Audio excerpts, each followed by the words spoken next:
once again, want to thank our fans. Another unbelievable environment, another sellout. Our guys talked about in the huddle after shoot-around today. I kind of let them talk because they hear me talk enough. And I said, what do you guys got? And, Keyshawn Hall and KO said, we got to do this for our fans because, they continue to show up even though we've had a couple of tough results on the road. They continue to just support our team. And, they recognize that and they appreciate that. And, they came out and gave, our fan base their best effort and obviously, a phenomenal result. I thought our guys did a really good job of just executing the game plan and some of the things that we really talked about being important. And, a couple of those things would be, transition defense was going to be really important. They averaged 25 points in transition a game, and they only had 13 tonight, so we were able to almost cut that in half, which is such a significant thing to do against such a great offensive team. We limited our live ball turnovers. We had 2 sloppy ones in the first half, but to only have 10 turnovers and 20 assists, 2-to-1 assist turnover ratio against that team is really good. But I thought our defense just really answered the bell in this game. That was probably the best we've collectively played defensively against a really good team. We've done it against some lower competition, but to do it against a team, with the firepower that Arkansas has, I thought our guys did a great job in communicating their switching and making some adjustments in their ball screens. And, they were excited about, obviously playing a really good team. They got a couple guys that are going to get their name called in June in the NBA draft, and, our guys got up for that. The challenge now is, we got to do that every night because you've seen what it looks like when you don't do it. You lose to Georgia in overtime and you lose to A&M at home. We just got to continue to build off of that. But I thought, after Tuesday night, lesser teams would have kind of continued to harp on that and let that affect their performance and get too low. Well, we got to do the same thing after tonight. Like, we beat a top 15 team. We can't let that get us too high now. Like, we felt like we should win the game playing them at home. Obviously I have a ton of respect for those guys. Like, they do such a good job, and Cal's done a great job with this group, and they're going to win a lot of games this year. But we can't let that one result, make us feel like we've done something because, we're still 1-2 in conference, and we still got some ground we got to make up. So just got to stay locked in and just continue to work to get better. But, I'm proud of the guys because, since the Queens game, we've had a lot of really good practices, and, it showed tonight. So excited about the result, happy with the result. Take any questions. Steve, 20 assists for y'all, only 10 turnovers. We've talked a lot about the assist to turnover ratio. Just the ball movement, was that like the best you've seen it this season? And kind of what was the key to making that happen? Yeah, I mean, against a really good team, probably one of the better ones we've done offensively. Tahad, when your 2 best players have 12 assists, that makes a difference. They are willing passers, and they're very capable passers. And Tahad did a really good job, after, he recognized that they were putting 2 on the ball and trying to get it out of his hands. He didn't just receive the trap, he attacked the trap, and then our guys did a better job in the first half of being receivers. Then once we were able to get off the ball, we were able to attack them because we had them kind of spread out. And this team is a team that's got guys that can really get downhill and get to the rim. You look at Sebastian, Tahad, KO, Key, Elijah, all guys that can get past their man one-on-one. So once he was able to get off it, a lot of really good things happened, and did a good job of, knocking down open shots.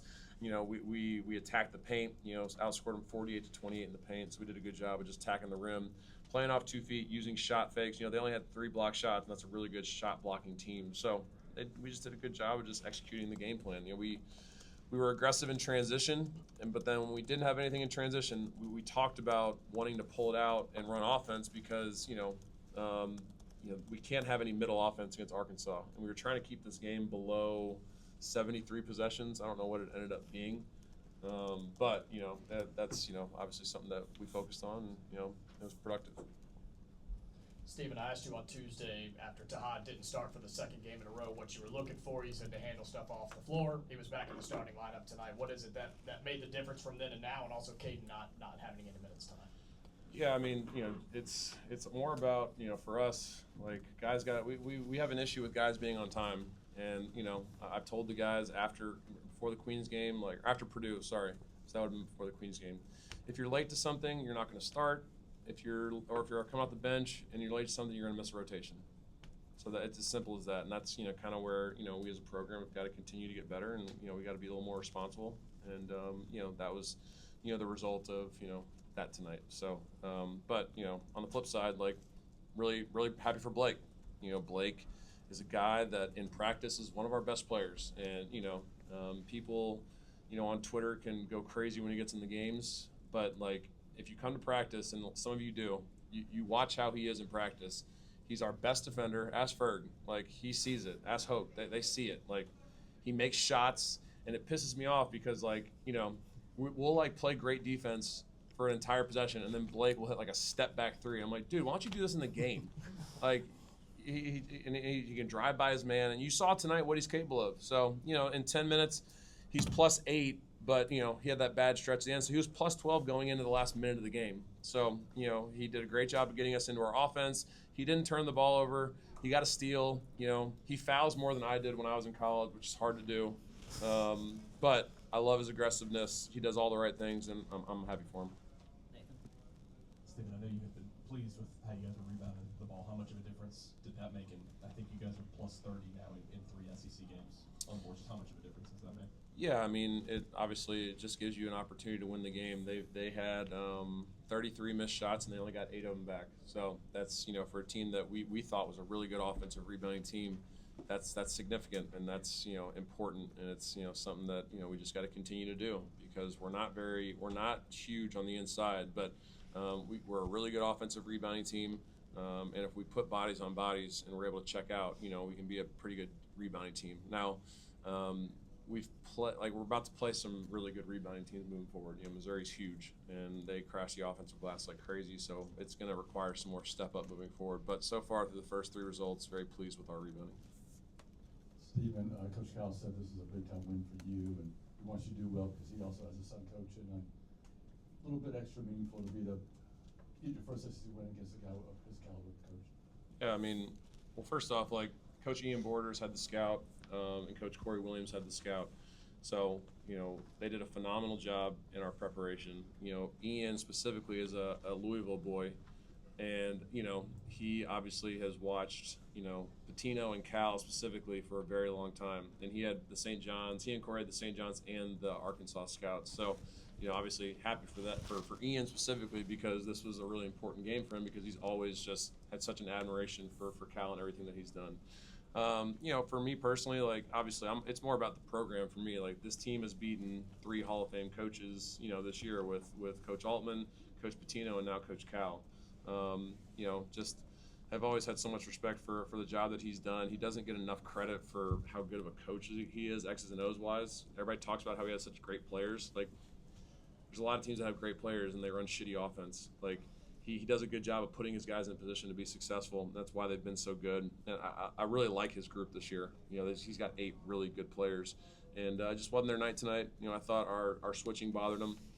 And, Brad's is such, he's going to be a great coach one day as well. So he's learning from, he's similar to me, like just learning from, such an unbelievable coach and learning from one of the best. So, I mean, we had to get that win. It didn't matter who it was against. We had to win that one, because you can't dig yourself into 0-3 hole in this conference and expect to have any real success. So really important win, and obviously against a top 15 opponent and a really good Arkansas team. We'll take 2 more. Key was the first Auburn player to have back-to-back 30-point games in 32 years. Barely missed a shot tonight. Just kind of what was the key to him to be so successful against this defense? I know he can score against anybody, but this felt a little bit different. I mean, I don't know. He's been doing this all year, so he doesn't get recognized or talked about enough. Like, his offense has been his offense all year. Obviously, making 4 out of 5 threes, impacts that a little bit. I'm more pleased with his defense. Like, he had 2 block shots tonight, and I'm gonna watch the film, but like every time there was penetration and he rotated over, he did such a good job of walling up and just getting vertical and not slapping down. That's something that he's really struggled with, because he always rotates, he gets there, and then he slaps down and draws a silly foul. Tonight, he had 3 fouls, but like, he had 2 block shots, and I thought he had a lot of really good collisions at the rim where we made them miss tough contested 2s. And that's just what he's wanted to do. He wants to come here to become a better defender, and I think he's starting to do that. So, offensively, that's just who he is. And the way Arkansas guarded allowed us to play a little more space. We spread him out a little bit, and we were able to attack one-on-one closeouts and play off 2 feet. And he's such a talented scorer, and he can just do it in a number of different ways. That's one. Elijah Freeman finished the game plus 26. How much growth have you seen from him since he got on campus, really, but specifically within the past couple of games since he started coming off the bench? Yeah, I mean, I think, in his last 5, I think he's averaging like 14 or so coming off the bench. And, tonight, 3 assists, no turnovers. I don't love all the east-west dribbling he did tonight. Like, he's such an explosive player. I would like for him to go north and south more as opposed to side to side, because really good teams are going to strip and rip that. And it looked like a million times they were going to come get steals. But he's so talented, and I thought he was really good defensively tonight. Had 6 rebounds. He just does a little bit of everything. And for me, Taylor, you're right. Like, the growth and the improvement that he's shown, but for me, the unselfishness that he's shown. Like, he recognized that Sebastian would probably be better in that starting lineup, and he came into my office and volunteered to come off the bench. And it's helped him play better, and it's helped us give a spark off the bench. So, he's just a guy that's just going to continue to, be so effective in games. And, when he's out there doing the things that he's really good at, plus 26 just kind of proves that right there. So, he played more like the minutes that we want him to play. We need him to be in that 25 to 28 range in order for us to have, a chance to be the best version of ourselves. So, really proud of Elijah. I need him to, do it on the road against another really good team on Wednesday. Thanks, Coach. Thanks, guys. Thank you, Stephen.